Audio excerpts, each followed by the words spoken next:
ជំរាបសួរពុកម៉ែបងប្អូនទាំងអស់គ្នាថ្ងៃនេះខ្ញុំមានពាក្យភាសាចិនសម្រាប់ប្រើប្រាស់នៅក្នុងរោងចក្រមួយចែករំលែកអ្នកទាំងអស់គ្នាឥឡូវយើងចូលមកដល់មេរៀនរបស់យើង在工厂里的生车在工厂里的生车គឺពាក្យប្រើប្រាស់នៅក្នុងរោងចក្រ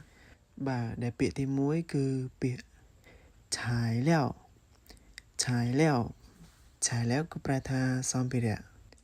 បាទបន្តមកទៀតពាក្យទី2ពាក្យទី2គឺពាក្យម៉ាសាំងម៉ាសាំងម៉ាសាំងនឹងប្រែថាប្រញាប់បន្តមកយើងចូលពាក្យទី3ពាក្យទី3របស់យើងគឺជូចាងជូចាងជូចាងនឹងប្រែមកជាភាសាខ្មែរគឺប្រធានក្រុមជូចាងបន្តមកគឺពាក្យទី4ពាក្យទី4គឺឈៀនជឺឈៀនជឺបាទឈៀនជឺនឹងគឺជាហត្ថលេខាបាទបន្តមកទៀតគឺពាក្យទី5ពាក្យទី5គឺយើងអានថាថងជឺ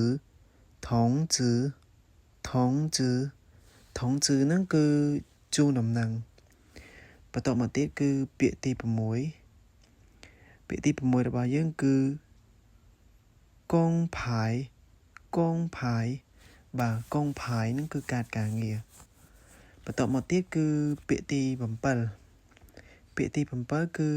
ជូនបៃជូនបៃរៀបចំទុកជាមុនបាទសំទោសរៀបចំទុកជាមុនឬក៏ត្រៀមទុកជាមុនបាទចូលមកពាក្យទី8គឺពាក្យម៉ាហ្វានម៉ាហ្វាន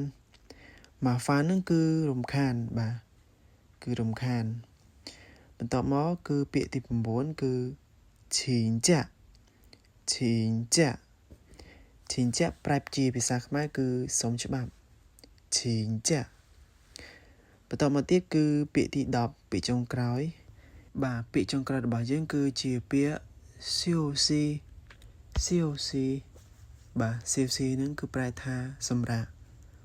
សៀវស៊ីសៀវស៊ីបាទជាចុងក្រោយក៏សូមអរគុណអ្នកទាំងអស់គ្នាដែលចំណាយពេលវេលាមកទស្សនាវីដេអូចែករំលែករបស់ខ្ញុំបើមានកំហុសខុសឆ្គងក្នុងពាក្យណាមួយសូមអ្នកទាំងអស់គ្នាអធិស្ឋានអរគុណជួបគ្នានៅវីដេអូក្រោយ